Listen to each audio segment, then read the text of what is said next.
আসসালামু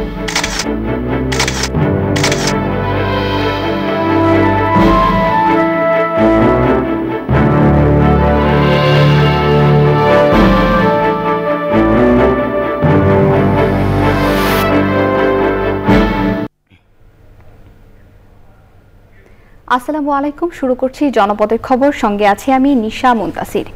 এখনকারই সংবাদ আয়োজন একই সঙ্গে চ্যানেল আইয়ের ইউটিউব চ্যানেল এবং চ্যানেল আইয়ের ওটিটি প্ল্যাটফর্ম আইস্ক্রিনে লাইভ স্ট্রিম হচ্ছে। প্রধান নির্বাচন কমিশনার এএমএম নাসির উদ্দিন বলেছেন, মানুষের ভোটের অধিকার হারানোর আক্ষেপ ঘোচাতে চায় নির্বাচন কমিশন। ভোটার তালিকা হালনাগাদ কার্যক্রম উদ্বোধন করে কারচুপি সহ সব অনিয়মের বিরুদ্ধে জনপ্রতিরোধ গড়ে তোলার আহ্বান জানিয়েছেন তিনি। অনুষ্ঠানে নির্বাচন কমিশনাররা বলেছেন, ভোটের কার্যক্রম শুরু হয়েছে, সুষ্ঠু নির্বাচনের জন্য কমিশন শপথবদ্ধ। মঈন হোসেনের ছবিতে নাজিব বেগের রিপোর্ট। স্বচ্ছ ভোটার তালিকা তৈরির অংশ হিসেবে বাড়ি বাড়ি গিয়ে ভোটার তালিকা হালনাগাদ কার্যক্রম শুরু করেছে নির্বাচন কমিশন। সাভার উপজেলা পরিষদে কার্যক্রমের উদ্বোধন করেন প্রধান নির্বাচন কমিশনার।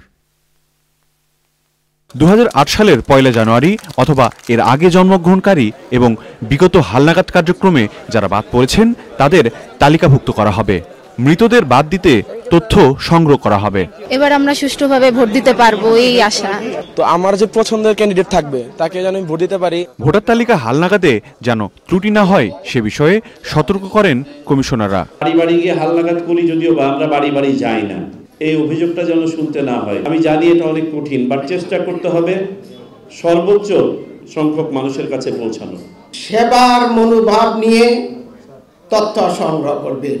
কাজ করা আর সেবার মানসিকতা নিয়ে কাজ করা দুটি কিন্তু আলাদা। সিইসি বলেন, ভোটের নামে প্রহসন চায় না কমিশন, তবে অবাধ ও সুষ্ঠু নির্বাচনের জন্য জনগণের সহযোগিতা চান তিনি। ভোটের দিন যাতে কেউ আপনার অধিকার হরণ করতে না পারে, কেউ যাতে ভোট কেন্দ্র দখল করতে না পারে, ভোটের বাক্স কেড়ে নিতে না পারে, আপনাকে অযাচিতভাবে ইনফ্লুয়েন্স করতে না পারে ভোটারদেরকে, সেই জনপ্রতিরোধ গড়ে তুলতে হবে আমাদের। আমরা কি এক হইতে পারি না যে আমার অধিকারটা রক্ষার জন্য আমরা এক হয়ে ভোট কেন্দ্র পাহারা দিব? ভোটার তালিকার স্বচ্ছতায় নাগরিকদের সচেতন হওয়ার আহ্বান জানান সিইসি। বাড়ি বাড়ি গিয়ে ভোটার তালিকা হালনাগাদের এই কার্যক্রম চলবে 3 ফেব্রুয়ারি পর্যন্ত। নির্বাচন কমিশন বলছে, সুষ্ঠু নির্বাচনের জন্য একটি স্বচ্ছ ভোটার তালিকা অপরিহার্য। তাই এই হালনাগাদ কার্যক্রম যেন নির্ভুল হয় সে বিষয়ে প্রয়োজনীয় নির্দেশনা দিয়েছে নির্বাচন commission. Najib beg, channel I, Savar. July গণ অভ্যুত্থানে শহীদ আবু সাইদ হত্যা মামলা তদন্তে রংপুর গেছে আন্তর্জাতিক অপরাধ ট্রাইব্যুনালের 8 সদস্যের প্রতিনিধি দল। সকালে প্রসিকিউটর ব্যারিস্টার এস.এম. মইনুল করিমের নেতৃত্বে বেগম রোকেয়া বিশ্ববিদ্যালয়ের সামনে যেখানে আবু সাইদকে গুলি করা হয় সে স্থানটি পরিদর্শন করেন তারা। আবু সাইদ চত্বরে চায়ের দোকান সহ আশেপাশের দোকানপাটে যান তদন্তকারীরা।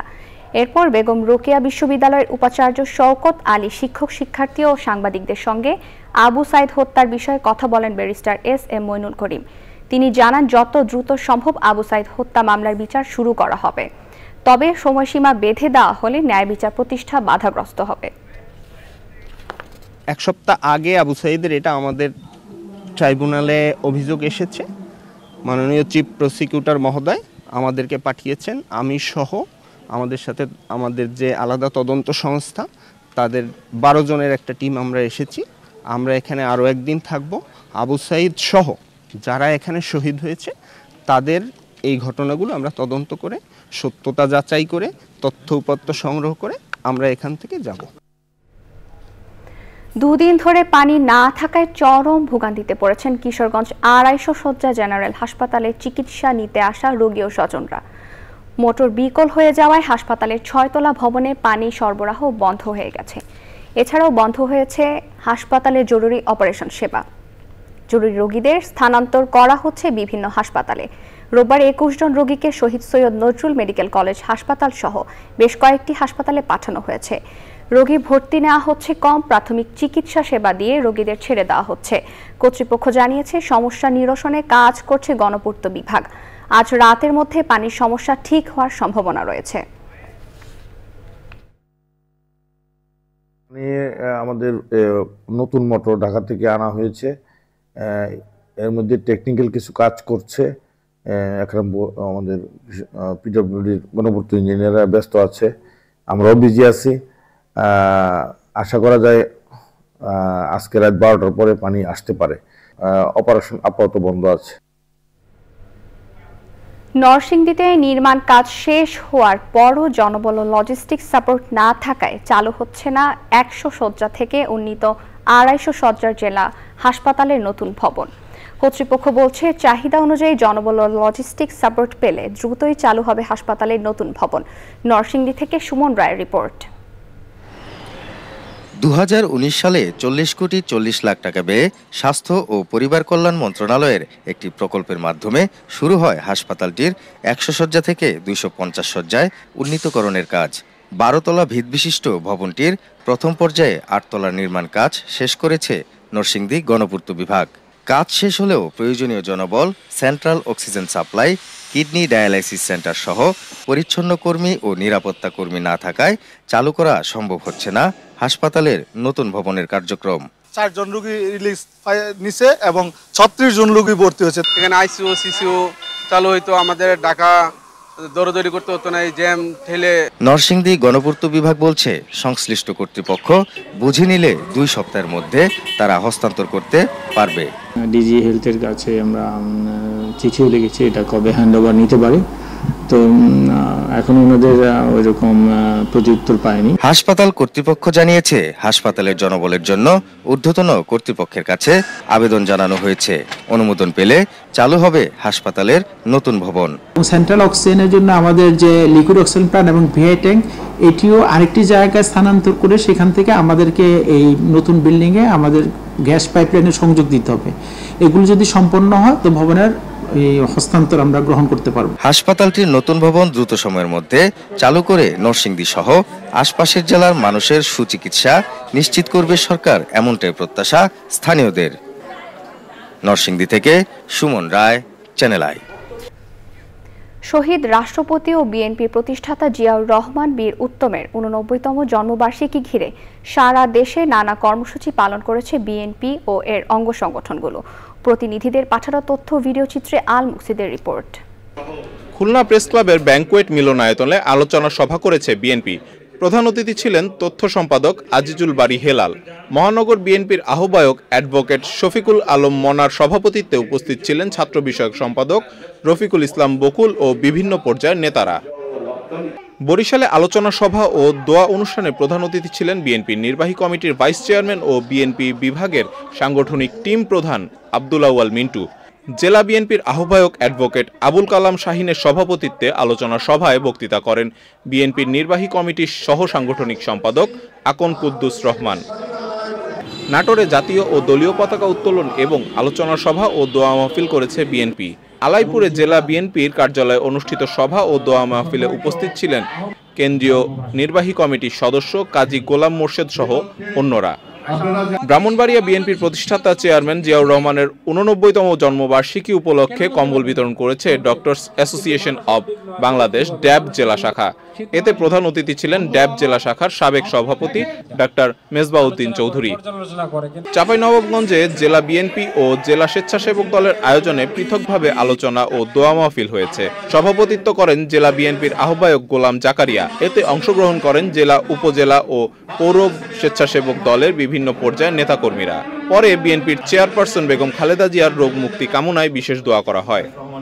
গাজীপুরে আলোচনা সভা ও দোয়া মাহফিল করেছে বাসন মেট্রো থানা বিএনপি ও অঙ্গ সংগঠনের নেতাকর্মীরা। আলোচনা সভায় প্রধান অতিথি ছিলেন মহানগর বিএনপির সভাপতি শওকত হোসেন সরকার। ঝিনাইদহে আলোচনা সভা ও দোয়া মাহফিল করেছে জেলা বিএনপি। সভা শেষে শহীদ রাষ্ট্রপতি জিয়াউর রহমানের আত্মার মাগফিরাত ও বেগম খালেদা জিয়ার সুস্থতা কামনা করে বিশেষ দোয়া করা হয়। কুড়িগ্রামে আলোচনা সভা ও দোয়া মাহফিল করেছে জেলা বিএনপি। সভাপতিত্ব করেন জেলা বিএনপির আহ্বায়ক মোস্তাফিজুর রহমান মোস্তফা। পরে জিয়াউর রহমানের আত্মার শান্তি কামনায় দোয়া ও মোনাজাত করা হয়। আল মুকসিদ, চ্যানেল আই। এবারে প্রতিনিধিদের পাঠানো তথ্য ভিডিওচিত্রে আল মুকসিদের আরও একটি রিপোর্ট। বরিশাল সিটি কর্পোরেশনের চাকরিচ্যুত 150-র বেশি শ্রমিক 4 দফা দাবিতে বিক্ষোভ করেছে। এতে একাত্মতা প্রকাশ করেছে বৈষম্য বিরোধী ছাত্র আন্দোলন ও শ্রমিক ইউনিয়নের নেতারা।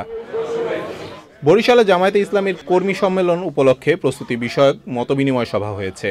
বক্তৃতা করেন জামায়াতে ইসলামীর কেন্দ্রীয় সহকারী secretary general advocate Moazzem Hossain Helal. ফরিদপুরে বিএনপি চেয়ারপারসন বেগম খালেদা জিয়ার রোগ মুক্তি কামনায় দোয়া ও শীতার্তদের মাঝে শীতবস্ত্র বিতরণ করেছে যুবদলের কেন্দ্রীয় কমিটির সাবেক সহসভাপতি মাহবুবুল হোসেন পিঙ্কু ভুইয়া। সদর উপজেলার গেরদা ইউনিয়নে 600-র বেশি মানুষকে শীতবস্ত্র বিতরণ করেন তিনি। ঝালকাঠিতে জামায়াতে ইসলামীর ওয়ার্ড টিম সদস্যদের বার্ষিক পরিকল্পনার উপর ওরিয়েন্টেশন কর্মশালা হয়েছে। প্রধান অতিথি ছিলেন জেলা জামায়াতে আমির অ্যাডভোকেট হাফিজুর রহমান। ঝালকাঠির কাঠালিয়ায় প্রাথমিক বিদ্যালয়ে শিক্ষকদের সাথে মতবিনিময় সভা করেছে বিএনপি। সভায় প্রধান অতিথি ছিলেন বিএনপির জাতীয় নির্বাহী কমিটির ধর্ম বিষয়ক সম্পাদক রফিকুল ইসলাম জামাল। ঝালকাঠির নথুল্লাবাদ মাধ্যমিক বিদ্যালয়ের প্রধান শিক্ষক তোফাজ্জল হোসেনের ওপর হামলা ও জোরপূর্বক পদত্যাগপত্রের স্বাক্ষর নেয়ার প্রতিবাদে মানববন্ধন করেছে জেলার বিভিন্ন প্রতিষ্ঠানের শিক্ষক ও কর্মচারীরা। খুলনা নগরীর আইনশৃঙ্খলা সংক্রান্ত সামগ্রিক পরিস্থিতি নিয়ে সংবাদ সম্মেলন করেছে পুলিশ কমিশনার মোহাম্মদ জুলফিকার আলী হায়দার। সভায় পুলিশের বিভিন্ন পদক্ষেপ, সাফল্য এবং ভবিষ্যৎ পরিকল্পনা তুলে ধরা হয়। কিশোরগঞ্জের কাটিয়াদি উপজেলার আচমিতা ইউনিয়নের বিএনপির সভাপতি আব্দুল হান্নান, যুবদলের সভাপতি ও সাধারণ সম্পাদক সহ 6 জনের বিরুদ্ধে অপপ্রচার তথ্য ছড়ানোর প্রতিবাদে মানববন্ধন ও বিক্ষোভ করেছে বিএনপি ও অঙ্গ সংগঠনের নেতাকর্মীরা। কিশোরগঞ্জে অষ্টগ্রামে জিসাস নেতা মোহাম্মদ শাহাবুদ্দিনের মুক্তির দাবিতে বিক্ষোভ সমাবেশ করেছে জিয়া সাংস্কৃতিক সংগঠন জিসাস উপজেলা শাখা। সমাবেশে সভাপতিত্ব করেন উপজেলার জিসাসের আহ্বায়ক রফিকুল ইসলাম।